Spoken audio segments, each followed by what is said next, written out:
Bienvenue à toutes et à tous, je suis Marius, j'espère que vous allez bien. Alors bien évidemment, je vais vous parler de Saturday Night's Main Event, et comme pour la précédente édition en décembre, j'ai pas mal de choses à dire, vous voyez. De base, je ne savais même pas, encore une fois, si je devais faire une vidéo sur Saturday Night. Mais je me suis dit, bah écoute, quand même, puisque j'ai pas mal de choses à dire par rapport à ça. Et la première édition en décembre, je me souviens que c'était exactement le même bordel. Je me suis dit, bon, on va éviter de faire de vidéo puisque ce n'est pas un PLE. Mais les avis négatifs m'ont poussé à le faire pour mettre les choses au point en disant pourquoi le show n'était pas aussi mauvais qu'ils le prétendent. Et ben là, c'est exactement la même chose. Ce sont les avis négatifs qui m'ont poussé à le faire. C'était plus fort que moi. Ouais. Selon eux, c'était beaucoup trop prévisible. Bon, j'imagine qu'ils auraient préféré voir Nia Jax battre Rhea alors qu'elle est championne depuis peu.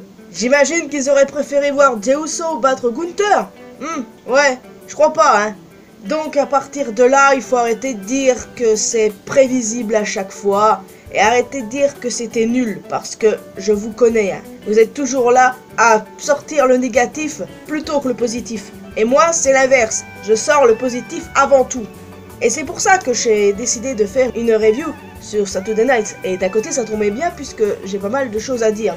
Donc, nous allons rentrer dans le vif du sujet et parler du premier match du show. Et ce sont les femmes qui ont fait l'ouverture. Nia Jax et Rhea Ripley ont une alchimie naturelle. Et j'ai beaucoup aimé ce match. Je l'ai trouvé vraiment très solide. Ce n'est pas la première fois que les deux femmes s'affrontent, elles ont eu un match l'une contre l'autre l'année dernière à Elimination Chamber en Australie, et je me souviens avoir bien aimé. Mais honnêtement, j'ai préféré ce match-ci. Je l'ai trouvé vraiment très cool à regarder. Et Nia Jax, ouais franchement Nia Jax, je l'adore, c'est pour moi une catcheuse qui se débrouille très bien sur le ring maintenant, et j'assume totalement de le dire, j'ai toujours assumé depuis qu'elle est revenue. Je maintiens ce que je dis. Et puis en ce qui concerne Rhea, que vous le vouliez ou non, Rhea est une des meilleures catcheuses actuellement à la WWE. C'est juste sa storyline avec Liv qui l'a un peu freinée à un moment donné. Mais sinon, c'est une très bonne catcheuse. Et je ne tolère pas ceux qui la traitent de nullarde, parce qu'il y en a. Et moi je suis sidéré à chaque fois en mode Rhea Ripley, une nullarde? Est-ce qu'on regarde le même catch les amis? Parfois je me pose des questions pour être honnête avec vous. Alors oui, certes, j'aurais préféré voir Nia avoir un match contre Tiffany Stratton.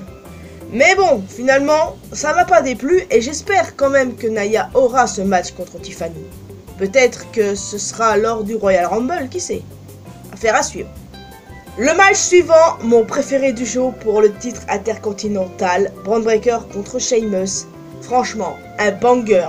Clairement, pas étonnant quand on connaît les deux catcheurs les amis.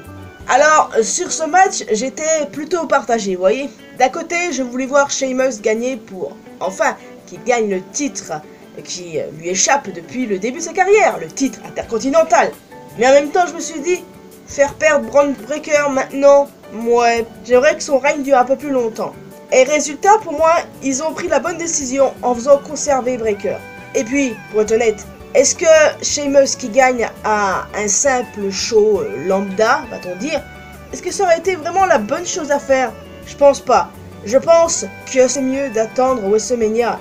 Comme ça, les deux pourront éventuellement se raffronter à WrestleMania. Mais attention, hein, avant ça, Breakker doit avoir d'autres rivalités et pas directement enchaîner avec Sheamus jusqu'à Mania. Non, il doit avoir d'autres adversaires avant d'affronter Sheamus et de perdre le titre à WrestleMania 41. Parce que clairement, pour moi, WrestleMania, c'est le moment pour Sheamus d'enfin gagner le titre intercontinental. Il est temps. Donc, clairement, le meilleur match selon moi du show, j'ai adoré. Et Sheamus qui s'est fait péter le bide à un moment donné. Ah, alors là, Breakker n'y est pas allé de main morte, clairement. Par contre, hein, plus jamais je veux voir des gens comparer Breakker à Goldberg. Plus jamais je veux voir des gens l'appeler Goldberg 2.0. Là, mais Goldberg et lui, c'est le jour et la nuit, ça n'a absolument rien à voir, en fait. Non, le premier qui les compare les deux, là, mais ça va pas le faire. Ils ont absolument rien à voir. Breakker est clairement meilleur, mais il est carrément au-dessus de Goldberg. Et il y a zéro débat à avoir un sujet. Je ne veux rien savoir de ça. Ensuite, nous sommes passés à la signature de contrat entre Cody Rhodes et Kevin Owens avec Shawn Michaels. Alors, honnêtement, j'ai vraiment beaucoup aimé ce segment. Et j'ai aussi aimé le fait que Shawn Michaels soit présent. Alors bon, évidemment, c'était sa ville natale, donc logique. Mais avoir collé un Sweet Chin Music à Kevin Owens, franchement, j'ai adoré. Parce que ça montre qu'il en a encore un peu dans le ventre, hein, HBK. Ça fait plaisir. Donc, en clair, ce segment, j'ai bien aimé. J'ai hâte de voir l'affrontement entre Cody et KO au Rumble. Et honnêtement, j'ai à la fois envie de voir KO gagner. Et à la fois, je me dis que Cody peut totalement conserver et que c'est ce qui va se passer. Donc, affaire à suivre, les amis. Ensuite, le match suivant. Les gars, j'attendais ce match avec grande impatience. Ce match entre deux monstres, Braun Strowman et Jacob Fatu. Alors, les gars, c'est clairement, selon moi, pile ce qu'il fallait. Le match en lui-même n'a pas duré une éternité.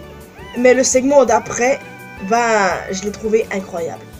Parce que tout le long, t'as Fatu qui s'en prenait à Strowman, qui tapait ici et là. C'était génial et au final, Strowman a gagné par disqualification.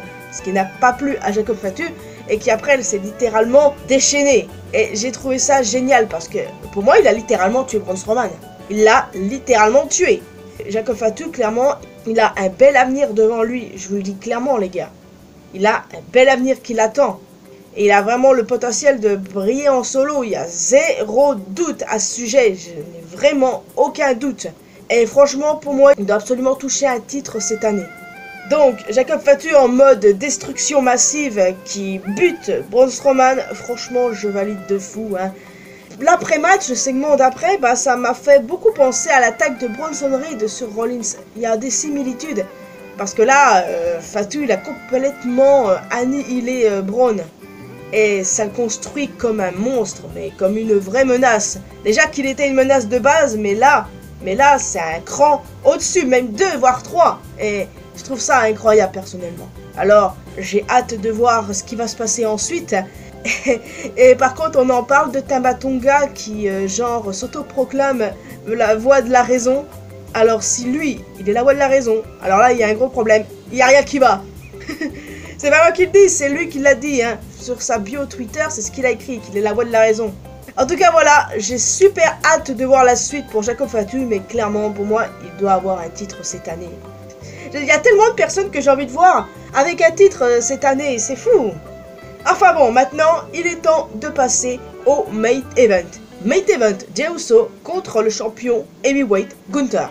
Alors, le fait qu'il n'y avait eu aucun changement de titre jusqu'à présent ne m'a pas inquiété des masses pour ce match-là. Il y a eu 0 changement de titre pour la première édition et moi j'étais en mode les gars, on prend ce show comme un show lambda, il va pas y avoir changement de titre. Et en fait, pour ce match, j'étais plutôt sereine. J'avais vu que plein de gens n'étaient pas sereins quand il y a eu 0 changement de titre et qu'on est passé au Main Event. Ils n'étaient pas sereins du tout.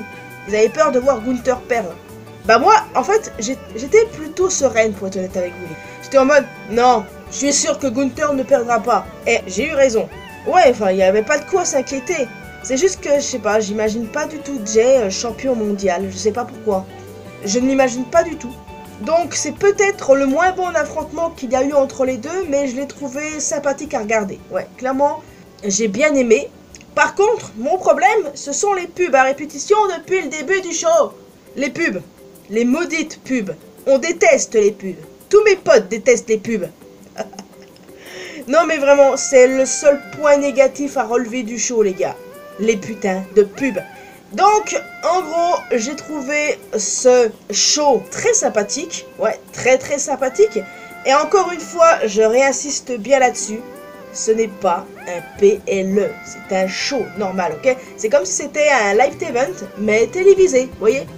À chaque fois que je répète que ce n'est pas un PLE, il y en a qui viennent me dire « Mais si, c'en est un !» Alors que non, ça n'a jamais été vendu comme un PLE. Les gars, c'était pas un WrestleMania là. Donc, en clair, voilà, comme je l'ai dit, j'ai apprécié le show. Et puis bon, on va voir à quand on aura un autre Saturday Night. Peut-être qu'on va en avoir tous les mois, je sais pas. Affaire à suivre. Mais en tout cas, voilà, j'ai trouvé ça très très cool. Le match Sheamus Breaker qui est clairement un banger. La destruction de Jacob Fatu sur Braun Strowman. Le match très très solide, montrant une alchimie naturelle entre Rhea et Nia. Et enfin, un Might Event très sympathique, faut l'avouer, entre Gunther et Jay. Et n'oublions pas, évidemment, le segment de signature de contrat Cody KO avec HBK. Donc voilà les amis, je vais vous laisser ici, j'espère que vous avez apprécié cette vidéo. Alors n'hésitez pas à me laisser un commentaire avec vos retours. Qu'avez-vous pensé de ce Saturday Night Might Event? Quel a été votre match préféré, celui que vous avez moins aimé, ce que vous aurez préféré voir, etc. En tout cas, pour ceux qui disent que c'était ultra prévisible, oui, mais clairement, si Jay avait battu Gunther, je pense que ça aurait jasé. Et pareil, si Nia avait battu Real, d'un point de vue logique, ça n'avait aucun sens de les faire gagner. Donc, en plus d'un commentaire, n'hésitez pas à laisser un petit pouce bleu, ça fait toujours plaisir. Vous pouvez me retrouver sur mes réseaux sociaux, les liens sont bien évidemment dans la description. Et le plus important, abonnez-vous à cette chaîne ainsi qu'à ma chaîne principale pour qu'on puisse se retrouver dans une prochaine vidéo. Et n'oubliez pas d'activer la cloche de notification bien sûr. Bye bye.